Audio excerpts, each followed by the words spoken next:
আসসালামু আলাইকুম। বিটিভি চট্টগ্রামের সংবাদে সবাইকে স্বাগত জানাচ্ছি। জামিল আহমেদ চৌধুরী। প্রথমে সংবাদ শিরোনাম। সারা দেশে উৎসব মুখর পরিবেশে নির্বাচনের প্রচারণা, দিনরাত ভোটারদের কাছে ছুটছেন প্রার্থীরা, দিচ্ছেন নানা প্রতিশ্রুতি।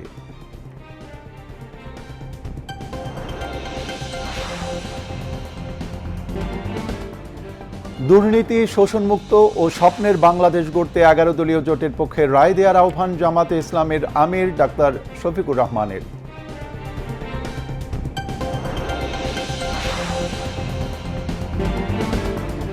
নির্বাচনী প্রচারণার অংশ হিসেবে আগামীকাল বরিশাল যাচ্ছেন বিএনপি চেয়ারম্যান তারেক রহমান। যোগ দেবেন ফরিদপুরেও নির্বাচনী সমাবেশে।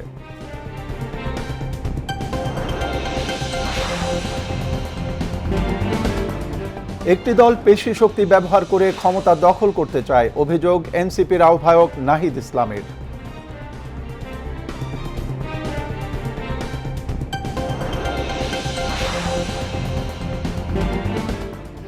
দলীয় এজেন্ডা বাস্তবায়নে সম্পৃক্ততার প্রমাণ পেলে আইন শৃঙ্খলা বাহিনীর সদস্যদের বিরুদ্ধে কঠোর ব্যবস্থার হুঁশিয়ারি স্বরাষ্ট্র উপদেষ্টার।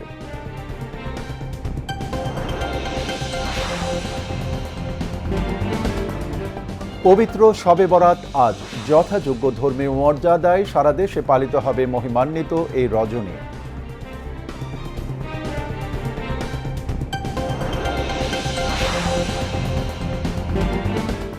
হামলার হুমকির মধ্যেই তুরস্কে আলোচনায় বসছে যুক্তরাষ্ট্র, ইরান। ইরানের স্বরাষ্ট্রমন্ত্রী সহ 10 জনের উপর যুক্তরাজ্যের নিষেধাজ্ঞা।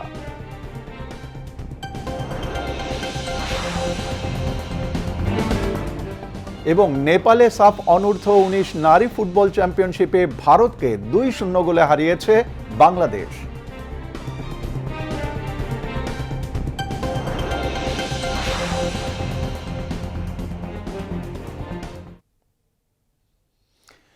এতক্ষণ সংবাদ শিরোনাম শুনলেন, এবার বিস্তারিত।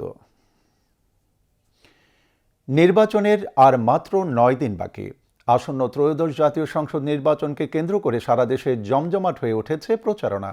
উৎসব মুখর পরিবেশে বিএনপি, জামাত, এনসিপি, স্বতন্ত্র সহ অন্যান্য দলের প্রার্থীরা কর্মী সমর্থকদের সাথে নিয়ে বিরামহীন ছুটছেন ভোটারদের দ্বারে দ্বারে, দিচ্ছেন উন্নয়নের নানা প্রতিশ্রুতি। সীমা শারমিনের রিপোর্ট। দিন যতই ঘনিয়ে আসছে যেন নির্বাচনী প্রচারণা বাড়ছে পাল্লা দিয়ে। প্রতিদ্বন্দ্বিতার মাঠ এখন জমজমাট। প্রচারণায় নেমেছেন সব দলের প্রার্থীরা। নানামুখী উন্নয়নের প্রতিশ্রুতি নিয়ে পিছিয়ে নেই কেউই। নগরে বন্দরে, পাড়া মহল্লায়, অলিতে গলিতে, চায়ের আড্ডায় কিংবা মাঠে বাজারে প্রার্থীরা কর্মী সমর্থকদের সাথে নিয়ে সকাল থেকে রাত অবধি ব্যস্ত সময় পার করছেন সমাবেশ, পথসভা, উঠান বৈঠক ও লিফলেট বিতরণে। প্রার্থীরা যেমন ভোটারদের দাঁড়ে দাঁড়ে ঘুরছেন, দিচ্ছেন নানামুখী উন্নয়নের প্রতিশ্রুতি, ভোটাররাও তেমনি চাইছেন সেই যোগ্য প্রার্থীকে নির্বাচিত করতে, যাকে এলাকার উন্নয়নে পাশে পাবেন সব সময়। আমরা চাই নতুন একটা পরিবর্তন করে যারা আসবে তারা মানুষের সকল অধিকার দিবে। নির্বাচন শেষ হলে আমরা দেখতে পাই তাদের আসল চেহারাটা। আমরা এইবার যেন এরকম না হয়, এটা আমরা যে প্রার্থী আসবে তার কাছে এটা আমরা চাবো। আমরা যাকে ভোট দিব আর কি, আমাদের সন্ত্রাসমুক্ত দেশ দিবে এবং মাদক দ্রব্য যাতে কোনো না থাকে, অস্তিত্ব না থাকে, এবং দ্রব্যমূল্যের দাম কমাইতে হবে। দীর্ঘ 17 বছরের অপেক্ষার পালা শেষে সুষ্ঠু নিরপেক্ষ নির্বাচন প্রত্যাশা করছেন দেশের সাধারণ জনগণ। নির্বাচন কমিশন থেকে প্রশাসন থেকে কোনো অনিয়ম বা দুর্নীতি না দেখি আশেপাশে, তো আমাদের চাওয়া থাকবে এইগুলা। যে নির্বাচনটি অনুষ্ঠিত হবে সেই নির্বাচনে চাই যাতে মানুষ শান্তিপূর্ণভাবে ভোট দিতে পারে, সকল নারী পুরুষ দলমত নির্বিশেষে ভোটে অংশগ্রহণ করে তাদের মত যাতে প্রকাশ করতে পারে, এটাই আমার প্রত্যাশা থাকবে। আমাদের আগামী যে নির্বাচন, এটা অবশ্যই আমরা অবাধ এবং সুষ্ঠুভাবে যাচ্ছি, কারণ আমরা শুরু থেকেই আমাদের যখন থেকে বয়স হয়েছে আমরা দেখছি যে আসলে নির্বাচন রাতের বেলা ভোট বা বিভিন্নভাবে আর কি বিভিন্ন কারচুপির মাধ্যমে ভোটগুলো হয়েছে। কিন্তু এবারে যেটা হচ্ছে যে আমাদের বর্তমান নিরপেক্ষভাবে একটা পরিবেশ তৈরি হয়েছে। আমি আশা করি যে এই পরিবেশ নির্বাচনের শেষ দিন পর্যন্ত বজায় থাকবে। এবারে দেশের 298টি নির্বাচনী এলাকায় 973 জন প্রার্থীকে নিয়ে আগামী 12 ফেব্রুয়ারি সারা দেশে একযোগে সকাল 7:30 থেকে বিকেল 4:30 পর্যন্ত অনুষ্ঠিত হতে যাচ্ছে ত্রয়োদশ জাতীয় সংসদ নির্বাচন। সীমা শারমিন, বিটিভি নিউজ। চট্টগ্রামে জমে উঠেছে নির্বাচনী প্রচারণা। ভোট প্রার্থনা করে গণসংযোগ করছেন প্রার্থী ও সমর্থকরা। মাইকিং, প্রচারপত্র বিতরণ ও মিছিল স্লোগানে মুখরিত নগরীর অলিগলি। বিস্তারিত সুরেশ কুমার দাসের প্রতিবেদনে। গত 22 জানুয়ারি থেকে নির্বাচনী প্রচারণা শুরু করেছেন প্রার্থীরা। চট্টগ্রাম নগরে 23 জানুয়ারি থেকে জমে ওঠে প্রচারণা। প্রার্থীদের পাশাপাশি তাদের দলীয় কর্মী সমর্থক ও স্বতন্ত্র প্রার্থী, তাদের কর্মী সমর্থকরাও প্রচারণায় ব্যস্ত সময় পার করছেন। চট্টগ্রামের 16টি আসনে 25টি রাজনৈতিক দলের কম বেশি 113 জন প্রার্থী নির্বাচনী প্রচারণায় মাঠে আছেন। আইনসভার চট্টগ্রাম নগরের প্রার্থীরা স্থানীয় সমস্যা সমাধানেও ভোটারদের সাথে আলাপ আলোচনা করছেন। ত্রয়োদশ জাতীয় সংসদ নির্বাচনের মূল প্রতিদ্বন্দ্বী বিএনপি জামায়াতের প্রচারণা তুঙ্গে। তাদের প্রার্থীরা চট্টগ্রাম নগরের জলাবদ্ধতা নিরসন সহ অন্যান্য সমস্যা সমাধানে সহযোগিতা করার প্রতিশ্রুতিও দিচ্ছেন। প্রচারণায় অংশগ্রহণকারী প্রার্থীরা আশা প্রকাশ করছেন আগামী 12 ফেব্রুয়ারি প্রতিদ্বন্দ্বিতাপূর্ণ একটি নির্বাচন অনুষ্ঠিত হবে, যাতে ভোটাররা উৎসাহ উদ্দীপনার সহিত ভোটদান করে পছন্দের প্রতিনিধি সংসদে পাঠাবেন। জেলার অংশবিশেষ সহ চট্টগ্রাম নগরে 4টি সংসদীয় আসন। প্রার্থীদের মধ্যে দলীয় 3 নারী প্রার্থীর সাথে আছেন স্বতন্ত্র প্রার্থীরাও। সুরেশ কুমার দাস, বাংলাদেশ টেলিভিশন, চট্টগ্রাম। আগামীর দুর্নীতি ও শোষণমুক্ত বাংলাদেশ গড়তে আগামীর নির্বাচন বেশ গুরুত্বপূর্ণ। তবে স্বপ্নের বাংলাদেশ তৈরিতে সকলকে রায় দিতে হবে জামায়াতে ইসলামী সহ 11 দলীয় ঐক্যের পক্ষে। নির্বাচনী সফরে কিশোরগঞ্জের জনসভায় এ মন্তব্য করেন বাংলাদেশ জামায়াতে ইসলামীর আমির ডাক্তার শফিকুর রহমান। 3 জেলায় ধারাবাহিকভাবে নির্বাচনী জনসভায় আজ কিশোরগঞ্জের কটিয়াদি কলেজ মাঠে জামায়াতের প্রথম জনসভাটি অনুষ্ঠিত হয়। জনসভায় ডাক্তার শফিকুর রহমান আরও বলেন, এবার ভোটের মাধ্যমে জামায়াতে ইসলামী তৈরি করবে ইনসাফ ও বৈষম্যমুক্ত একটি আগামীর স্বদেশ, যেখানে জামায়াত নিজে দুর্নীতি করবে না এবং অন্যদেরও দুর্নীতি করতে দেবে না। পরে কিশোরগঞ্জে 11 দলীয় জোট মনোনীত প্রার্থীদের হাতে প্রতীক তুলে দেন ডাক্তার শফিকুর রহমান।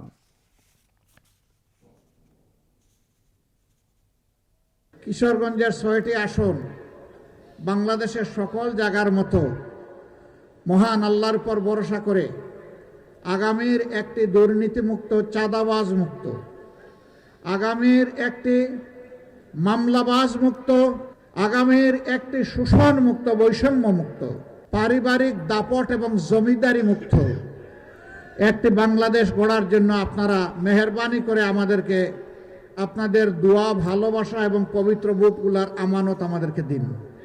আমরা চাই আমাদের মেধার উপর সুবিচার করা হোক। কোন মামু খালুর লাল টেলিফোনে অথবা অ্যান্ড্রয়েড মোবাইলের টেলিফোনে কোন রাজনৈতিক প্রভাবে আমার কপাল যেন চূড়াবালিতে হারিয়ে না যায়। আমার কপাল আমাকে দিতে হবে। আমার যোগ্যতা, মেধা অনুযায়ী আমার কাজ আমার হাতে তুলে দিতে হবে। প্রিয় যুবকেরা, কথা দিচ্ছি ইনশাআল্লাহ আমরা তোমাদেরকে শিক্ষা প্রশিক্ষণ দিয়ে তোমাদের হাতকে বাংলা গড়ার কারিগরের হাতে পরিণত করব ইনশাআল্লাহ। দেশব্যাপী নির্বাচনী প্রচারণার অংশ হিসেবে আগামীকাল দেশের দক্ষিণাঞ্চলীয় জেলা বরিশালে যাচ্ছেন বিএনপি চেয়ারম্যান তারেক রহমান। জেলার ঐতিহাসিক বেলস পার্কে নির্বাচনী সমাবেশে বক্তব্য রাখবেন তিনি। দীর্ঘদিন পর তারেক রহমানকে বরণ করতে ব্যাপক প্রস্তুতি নিয়েছে বরিশালবাসী। তার আগমনকে কেন্দ্র করে বরিশাল সহ পুরো দক্ষিণাঞ্চলের নেতাকর্মীদের মধ্যে বিরাজ করছে উৎসবের আমেজ। সমাবেশে তারেক রহমান আগামী নির্বাচনে বরিশাল সহ দক্ষিণাঞ্চলের উন্নয়নে তার রূপরেখা তুলে ধরবেন বলে আশা করছেন নেতাকর্মীরা। বরিশাল থেকে ঢাকা ফেরার পথে ফরিদপুরেও নির্বাচনী জনসভায় অংশ নেবেন তারেক রহমান। আসন্ন ত্রয়োদশ জাতীয় সংসদ নির্বাচনে একটি দল পেশি শক্তি ব্যবহার করে ক্ষমতা দখল করতে চায় বলে মন্তব্য করেছেন 11 দলীয় নির্বাচনী ঐক্যের ঢাকা 11 আসনের এমপি প্রার্থী এনসিপির আহ্বায়ক নাহিদ ইসলাম। তিনি আজ রাজধানীর বাড্ডা এলাকায় নির্বাচনী প্রচারের অংশ হিসেবে পথসভায় সাংবাদিকদের কাছে মন্তব্য করেন। এ সময় জাতীয় নাগরিক পার্টির নেতৃবৃন্দ উপস্থিত ছিলেন। নির্বাচনের সুষ্ঠু পরিবেশ ব্যাহত করতে একটি দল সন্ত্রাসী কায়দায় ক্ষমতা দখলের অপচেষ্টা করছে উল্লেখ করে নাহিদ ইসলাম বলেন, তারা 11 দলীয় জোটের প্রার্থীদের উপর হামলা করছে, ভোট কেন্দ্র দখলের চেষ্টা করছে। সুষ্ঠু নির্বাচন আমরা চাই, জনগণ চাই, কিন্তু একটা পক্ষ সুষ্ঠু নির্বাচন চায় না। তারা ক্ষমতা দখল করে, তারা পেশি শক্তি ব্যবহার করে সন্ত্রাসী কায়দায় আসলে নষ্ট করতে যাচ্ছে সুষ্ঠু পরিবেশ। বাড্ডার আদর্শ নগর এলাকায় বিভিন্ন ব্যবসা প্রতিষ্ঠানের লোকজনের সঙ্গে কথা বলেন এবং গণসংযোগে এলাকার নানা সমস্যার সমাধানের পাশাপাশি ভোটারদেরকে বিভিন্ন প্রতিশ্রুতি দেন নাহিদ ইসলাম। সুবিধাগুলো রয়েছে, আপনি দেখতে পাবেন এলাকায় গ্যাসের সংকট রয়েছে, রাস্তাঘাট অত্যন্ত শুরু খুব যানজট এবং আইন শৃঙ্খলাজনিত সমস্যা রয়েছে। সেই প্রতিশ্রুতিগুলোই আমরা দিচ্ছি এলাকার মানুষকে। খেলার মাঠ আমরা তৈরি করে দিব, আধুনিক ড্রেনেজ সিস্টেমটা করব যাতে জলাবদ্ধতা তৈরি না হয়, এবং আমরা শিক্ষা প্রতিষ্ঠানগুলোতে আমরা আইসিটির ফ্যাসিলিটি বাড়াবো এবং বিভিন্ন এলাকা ভিত্তিক আমরা ট্রেনিং সেন্টার তৈরি করব যাতে কর্মসংস্থানের সুযোগ পায় তরুণরা। বদলে যাচ্ছে র্যাপিড অ্যাকশন ব্যাটালিয়ন র্যাবের নাম, নতুন নাম হবে স্পেশাল ইন্টারভেনশন ফোর্স SIF। আজ সচিবালয়ে আইন শৃঙ্খলা সংক্রান্ত কোর কমিটির সভা শেষে তথ্য জানান স্বরাষ্ট্র উপদেষ্টা অবসরপ্রাপ্ত লেফটেন্যান্ট জেনারেল জাহাঙ্গীর আলম চৌধুরী। উপদেষ্টা জানান র্যাবের পোশাকও পরিবর্তন করা হবে। সাংবাদিকদের প্রশ্নের জবাবে উপদেষ্টা বলেন, অবাধ, সুষ্ঠু, শান্তিপূর্ণ ও উৎসব মুখর পরিবেশে এবারে নির্বাচন অনুষ্ঠিত হবে। তিনি জানান, এখন পর্যন্ত 7,000-এর বেশি অস্ত্র উদ্ধার করা হয়েছে। নির্বাচনে দলীয় এজেন্ডা বাস্তবায়নের প্রমাণ মিললে কঠোর আইনানুগ ব্যবস্থা গ্রহণ করা হবে বলে জানিয়েছেন স্বরাষ্ট্র উপদেষ্টা লেফটেন্যান্ট জেনারেল অবসরপ্রাপ্ত মোহাম্মদ জাহাঙ্গীর আলম চৌধুরী। তিনি আজ রাজধানীর আগারগাঁওয়ে কৃতিত্বপূর্ণ কাজের স্বীকৃতিস্বরূপ কোস্টগার্ডের 40 জন সদস্যকে পদক প্রদান অনুষ্ঠানে একথা জানান। এ সময় স্বরাষ্ট্র মন্ত্রণালয়ের সিনিয়র সচিব নাসিমুল গনি ও কোস্টগার্ডের মহাপরিচালক রিয়ার অ্যাডমিরাল মোহাম্মদ জিয়াউল হক সহ ঊর্ধ্বতন কর্মকর্তাগণ উপস্থিত ছিলেন। দুর্নীতিকে রাষ্ট্রের সবচেয়ে বড় শত্রু উল্লেখ করে স্বরাষ্ট্র উপদেষ্টা বলেন, দুর্নীতি রাষ্ট্রীয় প্রতিষ্ঠানকে ভেতর থেকে ক্ষয় করে এবং জনগণের আস্থা ধ্বংস করে। তিনি বলেন, আসন্ন ত্রয়োদশ জাতীয় সংসদ নির্বাচন ও গণভোটের দায়িত্ব পালনের ক্ষেত্রে কোস্টগার্ড বা সদস্যদের নিরপেক্ষতার প্রশ্নে সরকার বিন্দুমাত্র শৈথিল্য প্রদর্শন করবে না। দুর্নীতি রাষ্ট্রের সবচেয়ে বড় শত্রু। দুর্নীতি শুধু অর্থনৈতিক ক্ষতি করে না, এটি রাষ্ট্রীয় প্রতিষ্ঠানকে ভিতর থেকে ক্ষয় করে এবং জনগণের বিশ্বাস ভেঙে দেয়। কোনো সদস্য যদি ব্যক্তি স্বার্থ, লোভ বা রাজনৈতিক সুবিধা অংশ হয়ে কাজ করে, তবে সে শুধু আইন ভাঙে না, সে রাষ্ট্রের ভিত্তিকেও দুর্বল করে দেয়। আপনারা রাষ্ট্রের কর্মচারী, কোনো রাজনৈতিক দলের প্রতি ন্যূনতম পক্ষপাতদুষ্ট আচরণ সহ্য করা হবে না। যদি কারো বিরুদ্ধে কোনো প্রার্থীর পক্ষে কাজ করার বা কোনো দলীয় এজেন্ডা বাস্তবায়নের প্রমাণ পাওয়া যায়, তবে তার বিরুদ্ধে আইনানুগ ব্যবস্থা গ্রহণ করা হবে। এ ব্যাপারে সরকার বিন্দুমাত্র শৈথিল্য প্রদর্শন করবেন না। এর আগে তিনি কৃতিত্বপূর্ণ কাজের স্বীকৃতিস্বরূপ 40 জন কোস্টগার্ড সদস্যকে পদক প্রদান করেন। ঢাকা মহানগরীতে ঘোষিত নীরব এলাকায় আগামী 6 মাস পুলিশ কিভাবে কাজ করবে সেই পরিকল্পনা অন্তর্বর্তী সরকারের মেয়াদে চূড়ান্ত করা হবে বলে জানিয়েছেন পরিবেশ, বন ও জলবায়ু পরিবর্তন বিষয়ক উপদেষ্টা সৈয়দা রিজওয়ানা হাসান। আজ রাজধানীর হাইকোর্ট মাজার গেট এলাকায় নীরব এলাকা বাস্তবায়নের সমন্বিত অভিযান পরিদর্শনে গিয়ে তিনি একথা জানান। পরিবেশ উপদেষ্টা বলেন, হর্নের বিরুদ্ধে পুলিশ ও পরিবেশ অধিদপ্তরের নিয়মিত অভিযান অব্যাহত থাকলে শব্দ দূষণের অত্যাচার থেকে মানুষকে মুক্তি দেওয়া সম্ভব। শব্দ দূষণ নিয়ন্ত্রণে নতুন বিধিমালা বাস্তবায়নে পুলিশকে আরও কঠোর হবার আহ্বান জানান পরিবেশ উপদেষ্টা। একই সাথে হর্ন বাজানো বন্ধে নাগরিকদের আরও সচেতন হতে সকলের প্রতি আহ্বান জানান সৈয়দা রিজওয়ানা হাসান।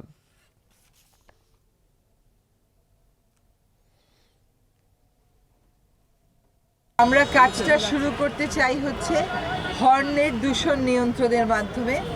আমরা যেখানে দাঁড়িয়ে আছি এখানেই তো বুঝতে পারছেন যে হর্নের কি অবস্থা, অথচ এখানে হর্ন দেওয়ার কোনো প্রয়োজন নাই। তাকান ঘুরে, কি কারণে যে হর্ন দিচ্ছে, এটা আসলে বদঅভ্যাসে পরিণত হয়েছে।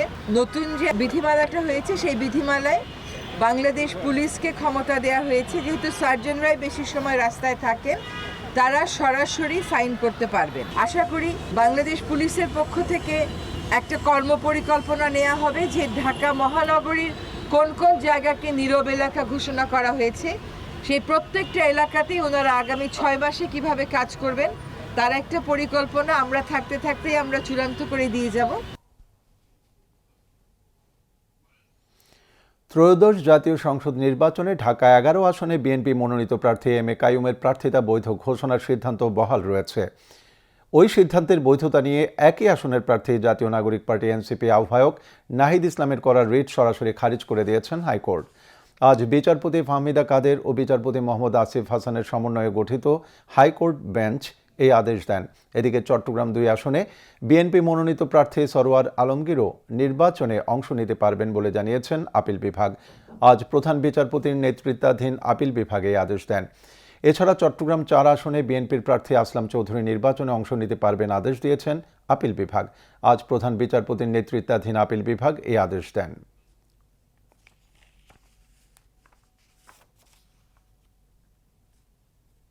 আমাদের সুস্পষ্ট তথ্য এবং আমরা আদালতকে বলেছি জনাব এম এ কাইয়ুম এ ধরনের কোনো নাগরিকত্ব গ্রহণ করেননি। আমরা আদালতকে এই কথা বোঝাতে সক্ষম হয়েছি যে নির্বাচনে প্রতিদ্বন্দ্বী প্রার্থী তার প্রতিদ্বন্দ্বী প্রার্থীর জন্যে মানুষের কাছে যাবে, ভোটারদের কাছে গিয়ে তার বক্তব্য উপস্থাপন করবে। ভোটাররা যাকে পছন্দ করবে তাকে নির্বাচিত করবেন।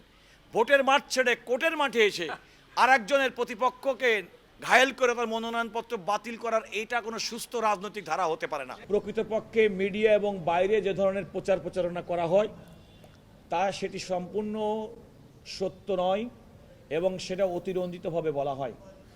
আর ব্যাংকের সঙ্গে একজন গ্রাহকের যে সম্পর্ক সেই সম্পর্কের ভিত্তিতে ব্যাংকের সঙ্গে তাদের দেনা পাওনার বিষয়ে সমঝোতা হয়েছে এবং তারা ঋণখেলাপি নন। আমাদের এই বক্তব্য আদালত গ্রহণ করেছেন।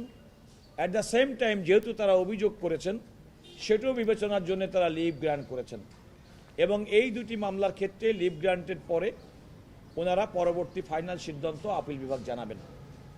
এখন বলা যেতে পারে যে জনাব আসলাম চৌধুরী এবং সরওয়ার আলমগীর বিএনপির 2 জন ধানের শীষের প্রার্থী আসন্ন ত্রয়োদশ জাতীয় সংসদ নির্বাচন যেটি 12ই ফেব্রুয়ারি অনুষ্ঠিত হবে, আজকে থেকে মাত্র কদিন বাদে তাদের নির্বাচনে প্রতিদ্বন্দ্বিতা করতে কোনো আইনগত বাধা নেই। আরেকজন আপনারা জানেন যে শেরপুর 3 আসনের জনাব ফাহিম চৌধুরী, তিনি একজন অস্ট্রেলিয়ার নাগরিক ছিলেন। নির্বাচনে মনোনয়ন দানের পূর্বেই তিনি অস্ট্রেলিয়ার নাগরিকত্ব পরিত্যাগ করেছেন। তা সত্ত্বেও রিটার্নিং কর্মকর্তা তার মনোনয়ন বাতিল করেছিল। তিনি নির্বাচন কমিশনে গিয়েছিলেন। নির্বাচন কমিশন তার পক্ষে রায় দিয়ে বলেছেন জনাব ফাহিম চৌধুরী একজন বৈধভাবে মনোনীত প্রার্থী। এখানে একটি কথা বলা দরকার, অনেক সময় বাইরে খুব ঢালাওভাবে অভিযোগ করা হয় দ্বৈত নাগরিক দ্বৈত নাগরিক। আমাদের সংবিধানের 66 অনুচ্ছেদের 2 ক দফায় সুস্পষ্টভাবে বলা আছে যে কোনো দ্বৈত নাগরিক নির্বাচন করতে পারবেন যদি নির্বাচনের মনোনয়ন দানের পূর্বে ওই দেশের অর্থাৎ ভিন্ন দেশের তিনি তার যে নাগরিকত্ব পরিত্যাগ করেন। মাননীয় আপিল বিভাগ আমাদের পক্ষে লিভ গ্রান্ট করেছেন এবং বলেছেন সারোয়ার সাহেবের ইলেকশন চলবে, কিন্তু ওনার ইলেকশন রেজাল্টটা আমাদের এই আপিল শুনানি না হওয়া পর্যন্ত উইথহেল্ড থাকবে, ওনার ইলেকশন রেজাল্ট পাবলিশ হবে না। একইভাবে চট্টগ্রাম 4 আসনের আসলাম চৌধুরী সাহেব এই মামলাতেও অ্যাপিলেট ডিভিশন দিয়েছেন, লিভ গ্রান্ট করেছেন এবং বলেছেন যে ইলেকশন হবে কিন্তু ইলেকশন রেজাল্ট উইথহেল্ড থাকবে। শেরপুর 2 আসনের জনাব ফাহিম চৌধুরী, উনি অস্ট্রেলিয়ার সিটিজেন, উনি নমিনেশন পেপার জমা দেওয়ার 6 দিন পরে এসে ওনার সিটিজেনশিপ রিনাউন্স করেছিলেন। আমরা বলেছি এই রিনাউন্সিয়েশন অবৈধ। অ্যাপিলেট ডিভিশন সেখানেও আমাদের পক্ষে লিভ গ্রান্ট করেছে। লিভ গ্রান্ট করে বলেছে যে ওনার ইলেকশন রেজাল্ট যেটা হবে সেই রেজাল্টটা ফলো করবে আমাদের আপিলের রেজাল্টকে। সো ওনাদের 3 জনেরই ইলেকশনের রেজাল্ট পাবলিশ করবার ব্যাপারে পাবলিশ করার কোনো সুযোগ থাকলো না আপিল শুনানি না হওয়া পর্যন্ত। 2016 সালে গাজীপুরের জয়দেবপুরে জঙ্গি নাটক সাজিয়ে 7 হত্যার ঘটনায় মানবতা বিরোধী অপরাধের মামলায় পুলিশের সাবেক 2 মহাপরিদর্শক সহ 10 আসামির বিরুদ্ধে আনুষ্ঠানিক অভিযোগ দাখিল করা হয়েছে। আন্তর্জাতিক অপরাধ ট্রাইব্যুনালে আজ এই আনুষ্ঠানিক অভিযোগ দাখিল করা হয়। সাবেক 2 আইজিপি হলেন AKM শহীদুল হক ও মোহাম্মদ জাভেদ পাটোয়ারি। অন্য আসামিদের মধ্যে রয়েছেন ঢাকা মহানগর পুলিশ, ডিএমপির সাবেক commissioner Asaduzzaman Mia, counter terrorism and transnational crime unit CTTCর সাবেক প্রধান মনিরুল ইসলাম, ডিএমপির সাবেক অতিরিক্ত কমিশনার হারুনুর রশিদ। এছাড়া আজ আন্তর্জাতিক অপরাধ ট্রাইব্যুনালে জুলাই গণঅভ্যুত্থানে মানবতা বিরোধী অপরাধের একটি মামলায় ওয়ার্কার্স পার্টির সভাপতি রাশেদ খান মেনন ও সাবেক খাদ্যমন্ত্রী কামরুল ইসলামের বিরুদ্ধে আনুষ্ঠানিক অভিযোগ দাখিল করা হয়েছে।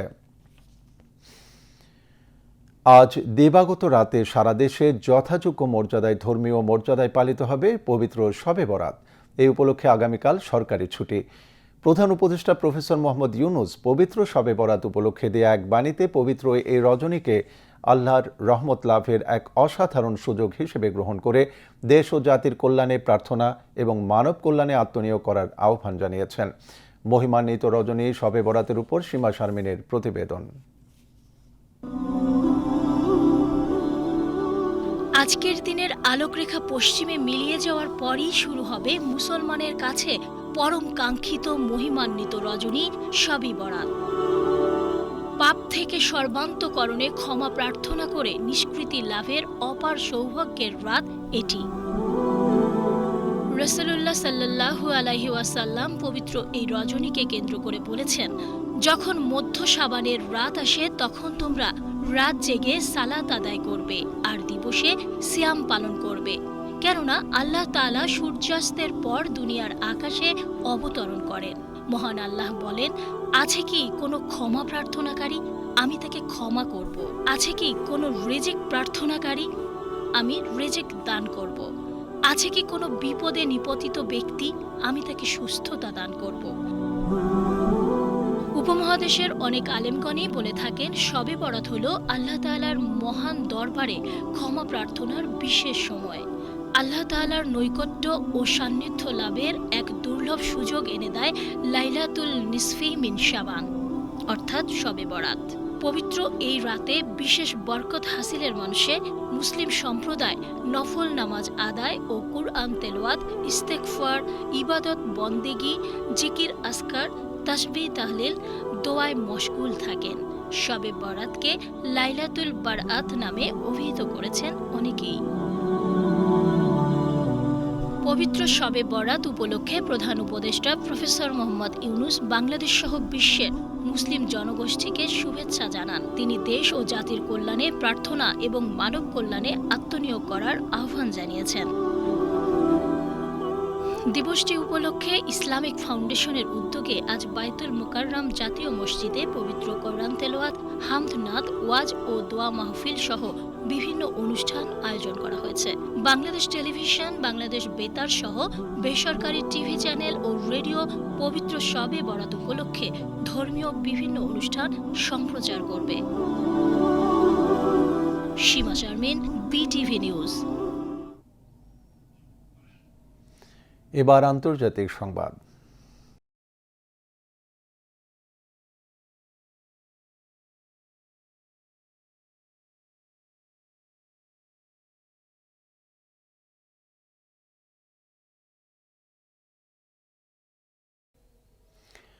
ইরান ও যুক্তরাষ্ট্র আগামী শুক্রবার তুরস্কের ইস্তাম্বুলে নতুন করে পারমাণবিক আলোচনায় বসতে চলেছে। সোমবার বার্তা সংস্থা রয়টার্সকে ইরান ও মার্কিন কর্মকর্তারা এই কথা জানিয়েছেন।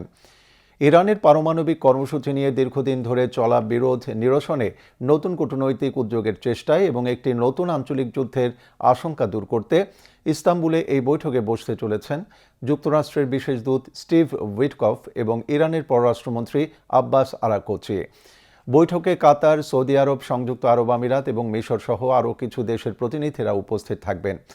সেখানে দ্বিপক্ষীয়, ত্রিপক্ষীয় ও অন্যান্য বৈঠক হওয়ার কথা রয়েছে।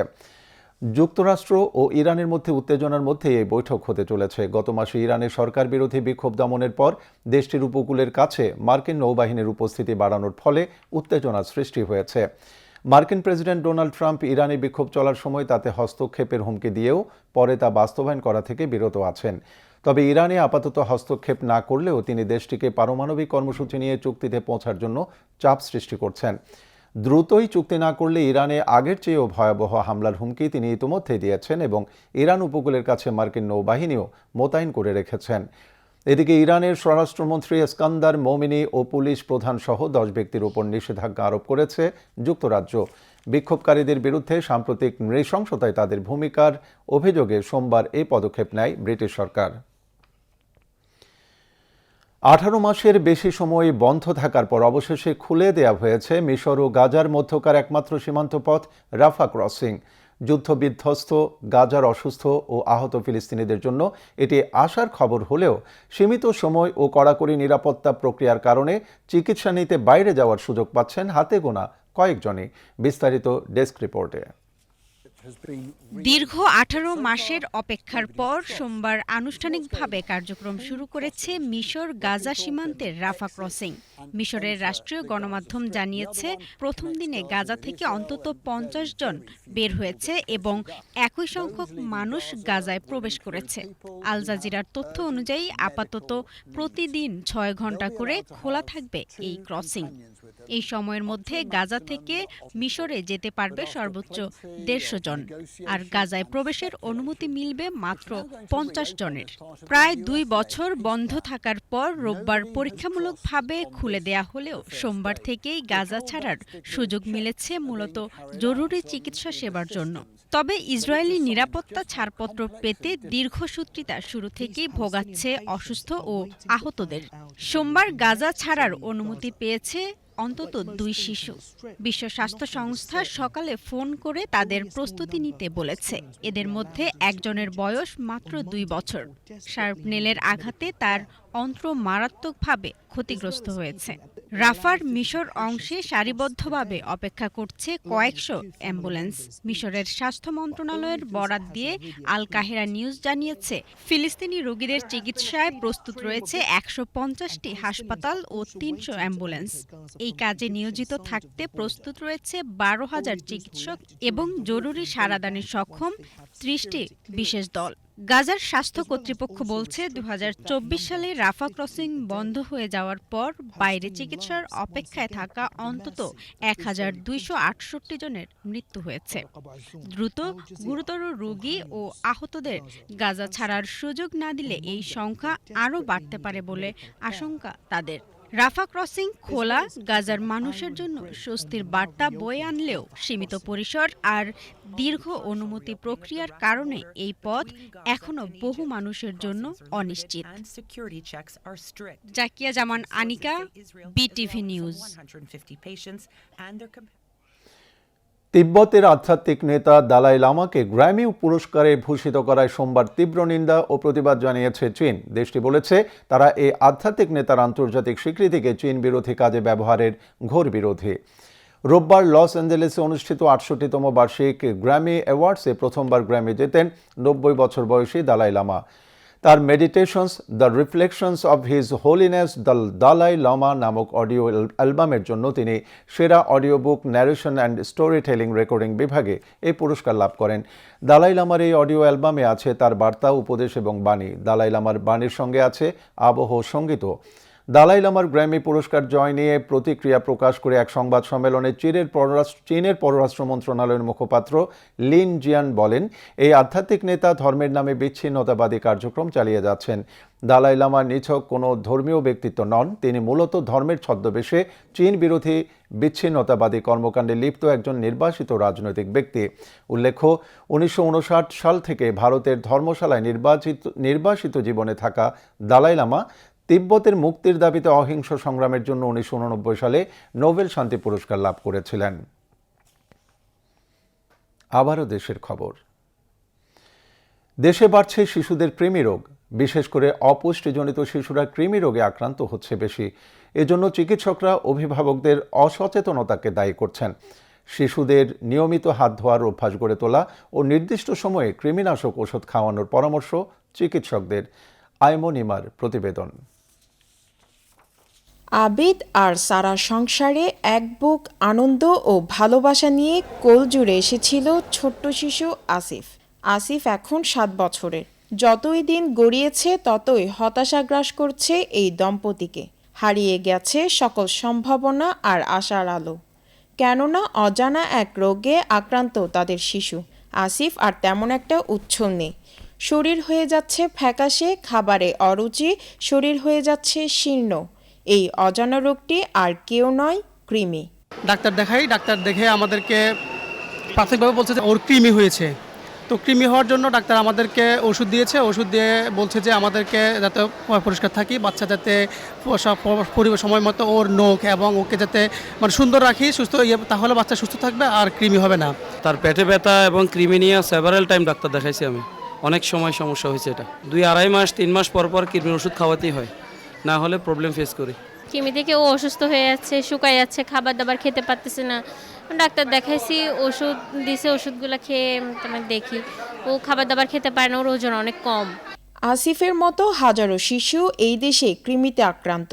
এদের 90% বেশি অভিভাবক জানেন না তাদের সোনামণি মারাত্মক কৃমি রোগে ভুগছে। চিকিৎসকরা বলছেন কৃমি পরজীবী, এরা মানুষের শরীরে বংশবিস্তার করে। কৃমিদের নানা জাত রয়েছে, কোনো কোনো জাত শিশুদের জন্য অত্যন্ত মারাত্মক। কৃমির কারণে শিশুদের প্রাণ সংহারের শঙ্কাও রয়েছে। কৃমি বা হেলমিনথিয়াসিস যেটা বলে, এটা একটা পরজীবী ইয়া। এটা সাধারণত মানুষের অন্ত্রে বাস করে, পরজীবী ইয়াটা থাকে। এটা অনেক সময় ফুসফুসে অন্ত্রের থেকেও বের হয়ে আসতে পারে।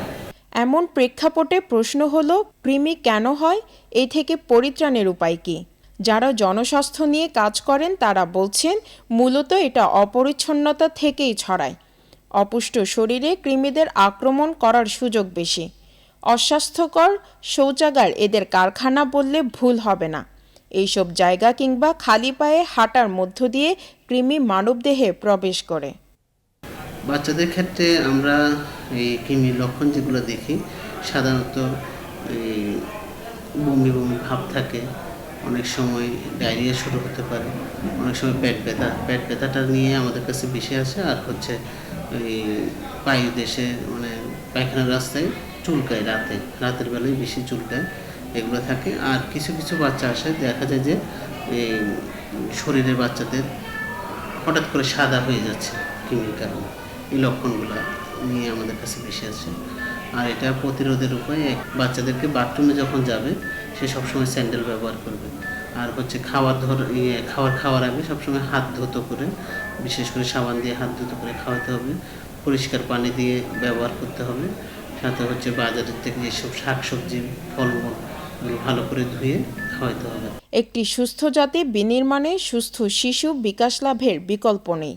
কিন্তু দুর্ভাগ্যজনক হলেও সত্য যে কৃমিরোগ প্রতিরোধ আমাদের সচেতনতা সৃষ্টির অভাব রয়েছে।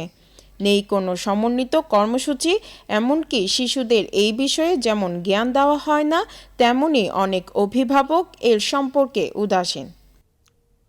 আইমন ইমা, বাংলাদেশ টেলিভিশন, চট্টগ্রাম।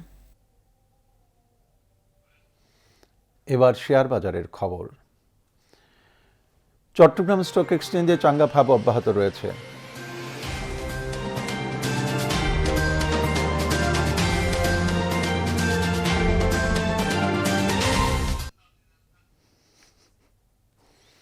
চট্টগ্রাম স্টক এক্সচেঞ্জে চাঙ্গা ভাব অব্যাহত রয়েছে। আজ শেয়ার লেনদেন কম হলেও মূল্যসূচক বেড়েছে। দিন শেষে সার্বিক সূচক দাঁড়িয়েছে 14,760.97, যা গতকালের চেয়ে শতকরা 0.47 বেশি। এছাড়া সিএসসি 30-এর মূল্যসূচক দাঁড়ায় 13,274.48, যা গতকালের চেয়ে শতকরা 0.27 বেশি। আজ 197টি কোম্পানির 21,24,618টি শেয়ার লেনদেন হয়, যার মূল্য 7,29,71,000 টাকারও বেশি। এর মধ্যে 103টি কোম্পানির শেয়ার দাম বেড়েছে, 65টির কমেছে এবং 29টির দাম অপরিবর্তিত রয়েছে।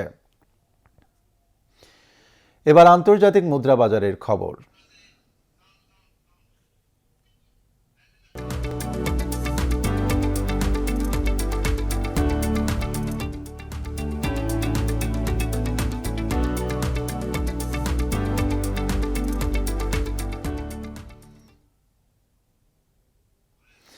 আজ বাংলাদেশি মুদ্রায় বিভিন্ন দেশের মুদ্রার বিনিময় হার। ইউএস ডলার 122 টাকা 30 পয়সা, সিঙ্গাপুর ডলার 96 টাকা 17 পয়সা, অস্ট্রেলিয়ান ডলার 85 টাকা, কানাডিয়ান ডলার 89 টাকা 40 পয়সা, হংকং ডলার 15 টাকা 47 পয়সা, ইউরো 144 টাকা 24 পয়সা, ব্রিটিশ পাউন্ড 167 টাকা 17 পয়সা, সৌদি রিয়াল 32 টাকা 24 পয়সা, কাতার রিয়াল 33 টাকা 17 পয়সা, ইউএই দিরহাম 32 টাকা 92 পয়সা, কুয়েতি দিনার 396 টাকা 1 পয়সা, মালয়েশিয়ান রিঙ্গিত 30 টাকা 64 পয়সা, থাই বাথ 3 টাকা 84 পয়সা, ভারতীয় রুপি 1 টাকা 34 পয়সা, চীনা ইউয়ান 17 টাকা 62 পয়সা। এবার খেলার খবর।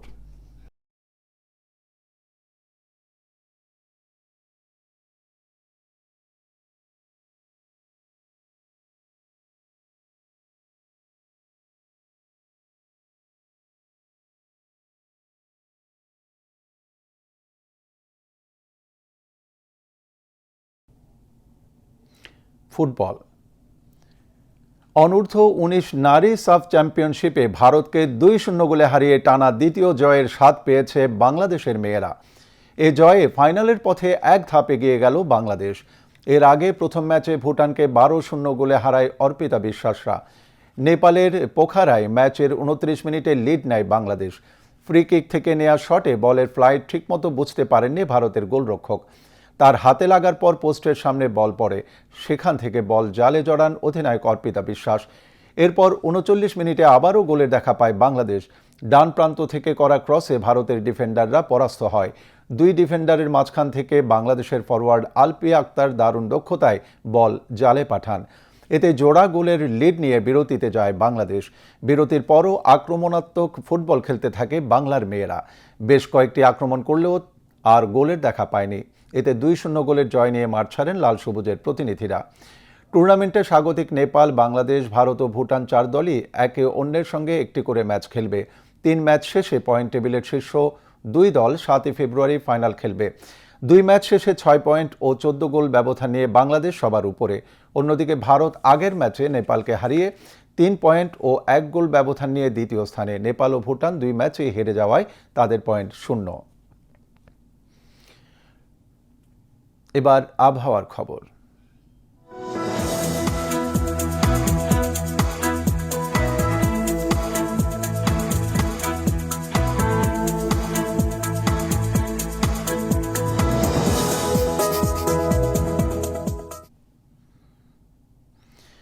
পতেঙ্গা আবহাওয়া অফিস জানিয়েছে আগামীকাল সন্ধ্যা 6টা পর্যন্ত চট্টগ্রাম এবং পার্শ্ববর্তী এলাকায় আকাশ অস্থায়ীভাবে আংশিক মেঘলা সহ আবহাওয়া শুষ্ক থাকতে পারে। সেই সাথে শেষ রাত থেকে সকাল পর্যন্ত নদী অববাহিকা ও তৎসংলগ্ন এলাকায় হালকা থেকে মাঝারি ধরনের কুয়াশা পড়তে পারে। রাতের তাপমাত্রা সামান্য বৃদ্ধি পেতে পারে এবং দিনের তাপমাত্রা প্রায় অপরিবর্তিত থাকতে পারে।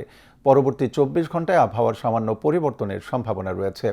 নগরীতে আজ সর্বোচ্চ তাপমাত্রা ছিল 30.9 ডিগ্রি সেলসিয়াস, যা স্বাভাবিকের চেয়ে 2.9 ডিগ্রি বেশি, এবং সর্বনিম্ন তাপমাত্রা ছিল 17.3 ডিগ্রি সেলসিয়াস, যা স্বাভাবিকের চেয়ে 1.1 ডিগ্রি বেশি। আগামীকাল চট্টগ্রামে সূর্যোদয় 6টা 30 মিনিটে এবং সূর্যাস্ত 5টা 43 মিনিটে। এবার জানিয়ে দিচ্ছি কর্ণফুলী নদীতে আগামীকালের জোয়ার ভাটার সময়সূচি। ভাটা শুরু হবে রাত 2টা 12 মিনিটে, জোয়ার সকাল 9টা 6 মিনিটে। পরবর্তী ভাটা শুরু হবে দুপুর 2টা 39 মিনিটে এবং জোয়ার রাত 9টা 9 মিনিটে।